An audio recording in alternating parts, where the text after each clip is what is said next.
Welcome to IBC 2022 here in Amsterdam. I'm in the NETINT booth, and I'm here with Daniel. Daniel actually has a company called RealSprint, and he's going to tell us a little bit about what RealSprint's doing, both with NETINT and also with hardware-encoded AV1. So Daniel, first of all, tell us sort of the background of where you come into the industry. Oh yeah, so RealSprint, we have a couple of products, of which one is Vendrol Live CDN.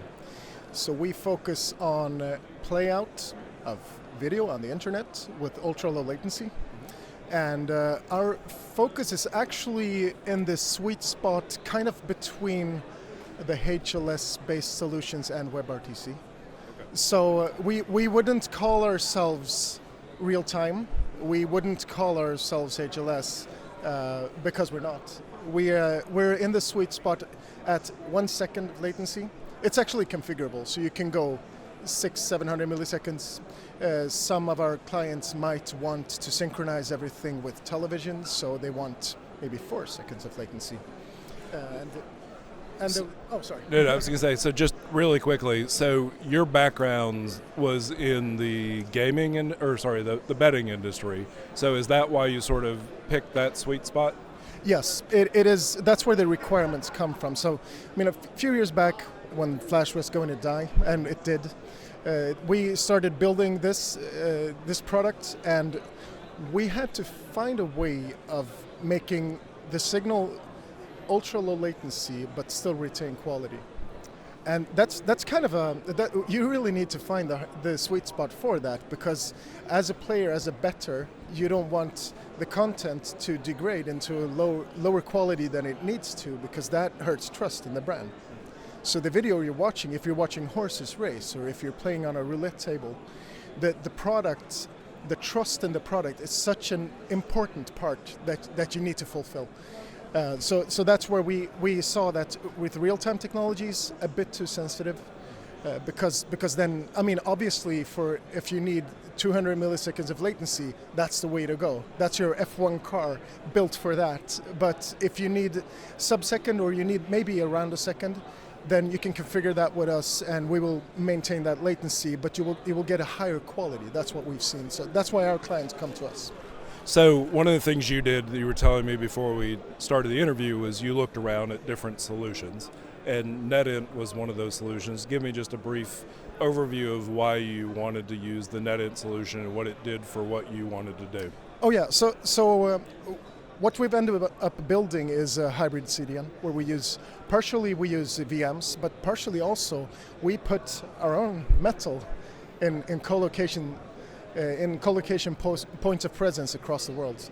And when you do that, obviously one very important thing is how much rack space am I going to be taking up here? Obviously that builds cost, and it also, some of these solutions, if they grow too much, it gets harder to manage.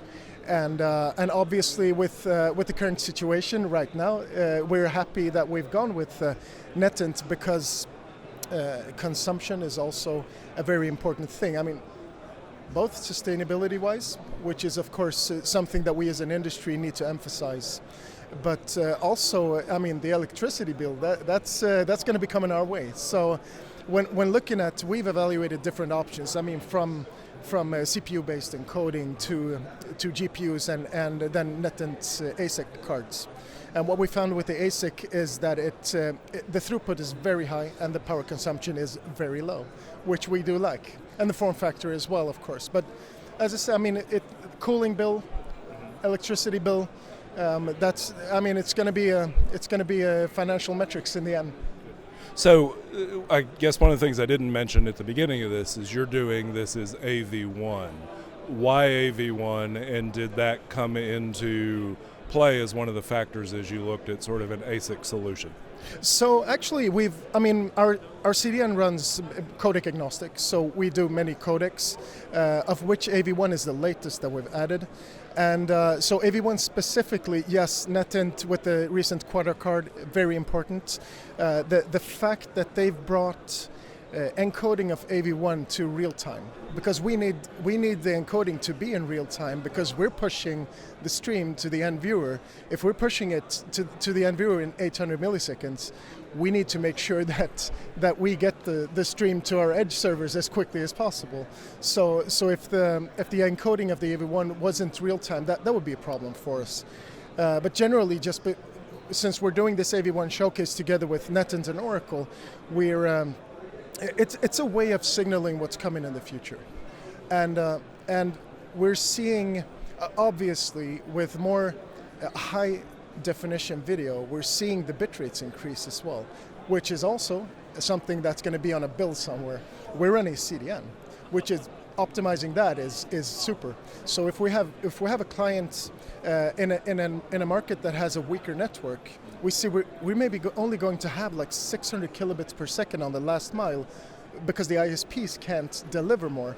Then obviously getting the most bang for the buck there in terms of image quality is going to be very important. I mean, AV1 isn't fully adopted by everyone yet, so it's a future thing, but we want to be there, and that's what we've done it.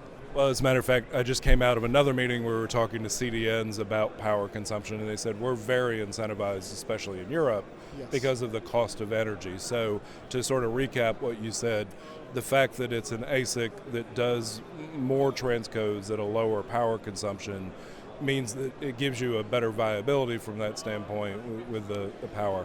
Yeah, I mean, any solution, whether real-time or we call ourselves close to real time, I guess, because with real time there's all of these associations with quality problems.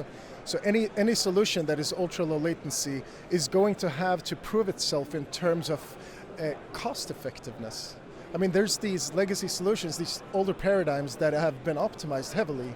So anything we can do to make sure that we're cost effective, and the energy bill is a part of that. So it makes perfect sense. All right, Daniel, thank you very much for spending time together. Again, Tim Siglin, contributing editor with Streaming Media, and we're here at the NETINT booth at IBC 2022. Thank you for your time.